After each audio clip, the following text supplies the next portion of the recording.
देखिया भी राह बंद हो गया साडा, कोई नवीं दलील लभीए। इन्होंने फिर नवीं दलील लभी, कहने लगे सही मुस्लिम च हदीस नहीं हैगी। मैं किहड़ी हदीस ही आए, हदीस नंबर 968। मैं की हदीस ते कोई लफज ते पढ़, कोई मतन ते पढ़। कहने लगा जी रसूल पाक सल्लल्लाहु अलैहि वसल्लम आए तो आपने फरमाया माली अराकुम राफ़ी अयदीकुम। मैं की वेख रहा वां तुसां नमाज के अंदर जिहड़े हत्थ उठांदे हो, ये तो शरीर घोड़ियां दी दुम तरह तुसी की पे करते हो।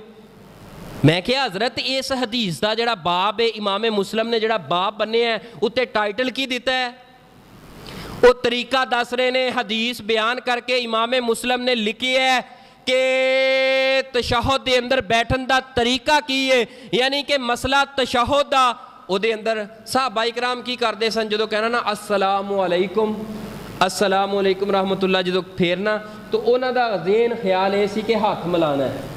सलाम कहने हाथ मिलाने हैं ना, वो नमाज के अंदर ये सी अस्सलामु अलैकुम हाथ मिला लिया, उधर हाथ मिला लिया। आपने फरमाया माली अराकुम अयदीकुम, ए तुसा की काम शुरू कर दिता है। शरीर घोड़ियां दी दुम तरह, जिवें शरीर घोड़े जिवें दुम हिलाउंदे ने ना, दुम कि इंज हिलाउंदे ने या इंज हिलाउंदे ने, इस तरह हिलाउंदे ने। शरीर घोड़े दुम जो दुम हिलाउंदा है ना घोड़ा, वो इस तरह, यानी कि सज्जे खब्बे सलाम लेना शुरू करता। आपने फरमाया ये शरीर घोड़ियां दी दुम तरह तशबीह आपने दे के फरमाया नहीं, ये काम नहीं करना। हुण ईमानदारी ना दसो, ये तो सारे ही मानते हैं, बरेलवी भाई भी कहते हैं, देवबंदी भी कहते हैं, आपने रफल जदैन किया है, मानते हैं, इनकार नहीं कर सकते। कहते बहुत ज़्यादा रिवायात आपने किया है।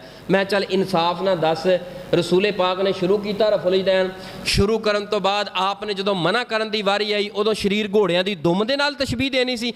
एक अमल रसूले पाक कर लैन, एक अमल एक हदीस ते एक चीज़ ते अमल रसूले पाक कर लैन, उस तो बाद उन्होंने किसी बुरी चीज़ ना तशबीह देंदे होया मैं शर्म ते नहीं आई। ये पता है कि सुन्नत सी, चल तुहाडे नज़दीक मनसूख हो गई है यार, मनसूख वास्ते रसूले पाक फरमा सकते सन आज तो बाद रफल जदैन नहीं करना, गल मुक गई।